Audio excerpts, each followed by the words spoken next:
يمشي في الناس كمن مثله في الظلمات. بسم الله الرحمن الرحيم. الحمد لله الذي خلق الخلق تفضلا واصطفى من عباده رسلا بعثهم مبشرين ومنذرين ليهلك من هلك عن بينه ويحيى من حي عن بينه. أحمده سبحانه وأشكره وأشهد أن لا إله إلا الله وحده لا شريك له، تنزه عن الأشباه والأنداد وتقدس عن الصاحبة والأولاد. وأشهد أن سيدنا ونبينا محمدًا عبد الله ورسوله وعلى آله وأصحابه والتابعين ومن تبعهم بإحسان وسلم تسليما كثيرا أبدا ودوما. أما بعد. The suggestion that was presented for these khawatir was a tafsir. And then the suggestion went further on to specify the tafsir of the mightiest surah in the Quran, one of the pillars of the salah. And usually when starting with tafsir, many ulama begin with an introduction on the science of tafsir. Some ulama elaborate and some are brief on that. The introductions usually pertain to the science of tafsir, the history of tafsir, the principles of tafsir. Some mufassirin don't put an introduction at all. Because these are khawatir, we'll skip that introduction, because an introduction on the principles of tafsir or its history or the methodology of some of the ulama of tafsir, that may occupy the entire time that we have dedicated for these khawatir. And we want everyone to benefit from the tafsir of the surah itself. It's possible and better to do an entirely different series or a lecture on the science of tafsir. But I would still like to give a short, simple introduction. The knowledge that we're dealing with, or we're going to deal with, inshallah, is tafsir. It's a mighty noble subject because it deals with the Quran and its meanings. It's the knowledge that raised the mighty generation of the Sahaba.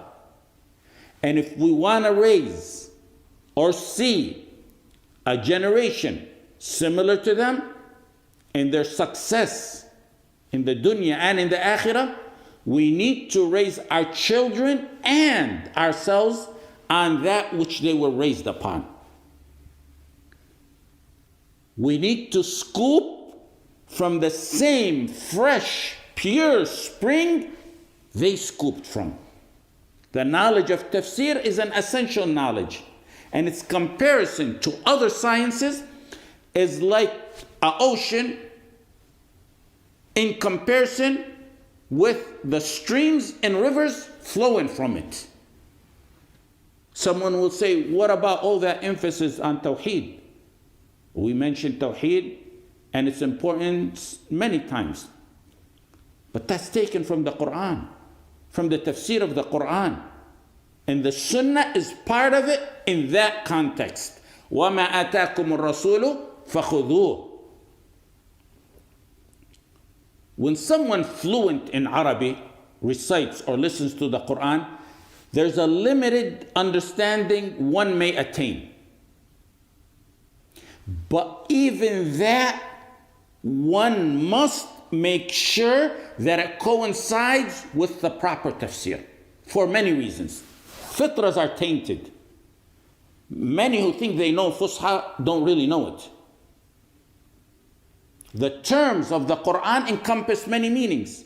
The summarized verses may accept various ta'weels and interpretations, so one needs to dive into the tafsir in order to get the proper meaning that Allah subhanahu wa ta'ala wants us to understand from that verse. It's like the equipment for one heading to a treasure mine. It'll help one find treasure after treasure. A gold miner with no equipment may come out with a handful or two of gold. But a miner who goes with drilling machinery to drill deep into the ground, with detectors and rock hammers and crushers and other heavy-duty equipment, comes back with loads of treasure. They go deeper and further and bring out loads of treasure. وَلِلَّهِ الْمَثَلُ الْأَعْلَى. Tafsir will help you attain the proper meaning, gain more meanings and understandings. Then you can build on that correct meaning and attain personal contemplations, wisdoms, reflections that you never imagined before. Everyone who goes to the vast ocean of the Quran will return with the necessities of their iman in their dunya, in this dunya, and their success in the akhirah. With the proper equipment, you get more. The verses you thought you knew with tafsir, you'll get a totally different perspective from them. It's similar to what I said in the Causes of Istighfar series. Who doesn't know and utter istighfar from the ummah? Practically everybody. I said when we did the istighfar series, when we're done, those who followed and studied will insha'Allah get a different perspective. And many, alhamdulillah rabbil alameen, informed us of that. And that was just one branch of the many branches of istighfar, the causes of istighfar, just one of the branches. The same result happens with tafsir in general and in what we'll be doing with Surah Al-Fatiha, inshaAllah. This is a surah that must be read by a fard from Allah 17 times a day. Once you know its proper meanings, it'll help you concentrate in salah, and your mind won't wander in salah. Shouldn't one know further than the basic translations that he reads? In a surah that he's supposed to read by a fard from Allah 17 times a day, except a woman that's on her menstrual days. Tafsir in general is studying the word of Allah. The best topic to study is the word of Allah subhanahu wa ta'ala. It's the word of Allah, and it pertains to Allah, and it has what's essential for your success in this dunya and akhirah. You were created to worship Allah subhanahu wa ta'ala. And you can only learn how to fulfill that duty from the words of Allah subhanahu wa ta'ala. Every time you purchase an item, you find manufacturers always enclose the annoying catalogs, the assembly directions, how to unpack it, how to put it together, how to care for it and maintain it, and everything else. With absolutely no comparison. وَلِلَّهِ الْمَثَلُ الْأَعْلَى. Allah subhanahu wa ta'ala has the supreme examples. Allah created you, and He created you for a noble mission and a noble purpose. Since that purpose is supreme and noble, it must be in a noble book. The book that has the guidance to perfect your entire dunya and akhirah. If one understands it and follows it. And you can only understand it with tafsir. You were created to worship Allah subhanahu wa ta'ala alone. It's imminent that there will be obstacles in that noble path specifically and in life generally.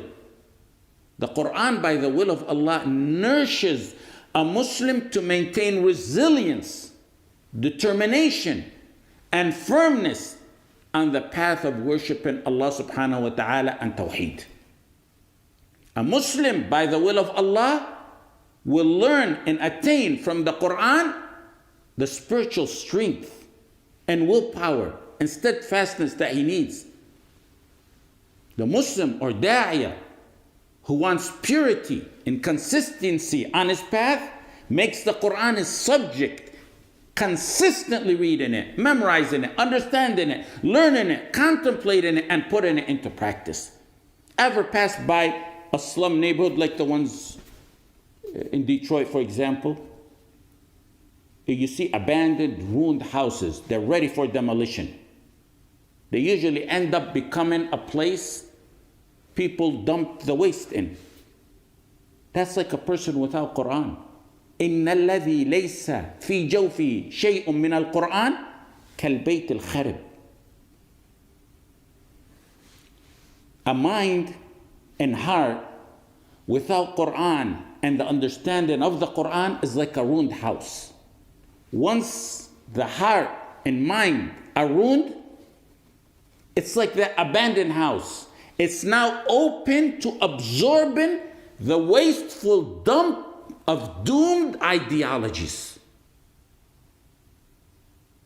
That's why you see some with some type of thinking, you don't understand where that could come from. It's a ruined house. The Quran livens the heart. The Quran and the love of it and the understanding of it frees and distances one from nifaq. There's no good in one who abandons the Quran and its understanding and acting upon. The more one abandons the Quran, the less he sees of its value. A heart that doesn't live with the Quran is a dead heart. An ummah not living under the shade of the Quran is a doomed ummah. An ummah not raised on Quran is a weak, misguided ummah, no matter how strong and guided they think they are. وَاتَّبِعْ مَا يُوحَى إِلَيْكَ مِنْ رَبِّكَ.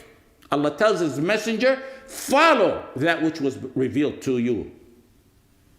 The Quran is unique in that one must befriend it and live with it and give it part of him in order to reap some of its benefits. In an athar that was mentioned by Al-Khatib Al-Baghdadi, Ibn Hajar mentioned it, Ibn Abi Dunya mentioned it, Al-Baghawi mentioned it. Some ulama authenticate it, some weaken it, but the lesson is solid. A man went to Umar radiallahu an, needed something, and Umar radiallahu an asked him to verify his credibility. He said, bring me someone to testify to your credibility. He brought a man, and the man said, I testified to his credibility. Umar radiallahu an asked, were you his neighbor who knew his ins and outs and whereabouts and befriended him? He said, no. He said, did you travel with him? He said, no. He said, did you deal with him? He said, no. He said, then you don't know him. He told the man that needed the verification for his credibility, go bring me someone who knows you. This person does not know you. The man had to have superficially known the one he was testifying for, but he didn't properly know him. One doesn't properly know the Quran when it's on the shelf collecting dust. One doesn't properly know the Quran when he randomly reads or listens to it every now and then at funerals or in special occasions. You don't properly know the Quran unless you truly befriend it. You don't attain the benefits of the Quran unless you live with it and travel with it and constantly make it your companion. Befriending it means to constantly read it, listen to it, understand its meanings, memorize it as best as you can, and apply and act upon it. How much more can one be deprived than one, for example, who has a smartphone and AirPods in his ears, doing nothing useful? Yet he's deprived from tapping a screen that will allow him to listen to the word of Allah, that will purify his heart and mind and ease these dunya difficulties and bring him closer to Allah. I remember when I was a teenager and my father purchased me the first car. May Allah subhanahu wa ta'ala give him a long life full of deeds. There was no iPhones, there was no CDs back then. It was the cassette tape era. The first thing I did was buy a cassette tape holder for the entire Quran,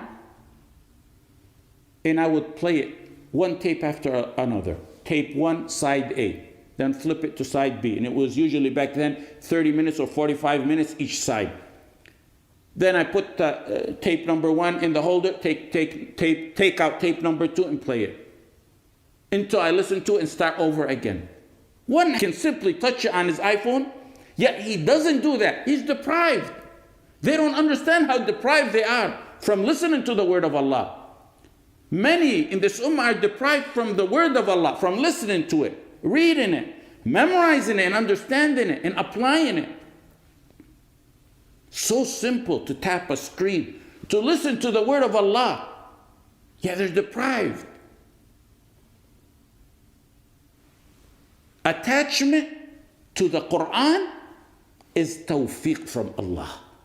He gives that tawfiq to whom He wills, and I ask Allah subhanahu wa ta'ala to grant us and all those who listen to us this tawfiq and guidance. وصلى الله على سيدنا محمد وعلى آله وصحبه وسلم.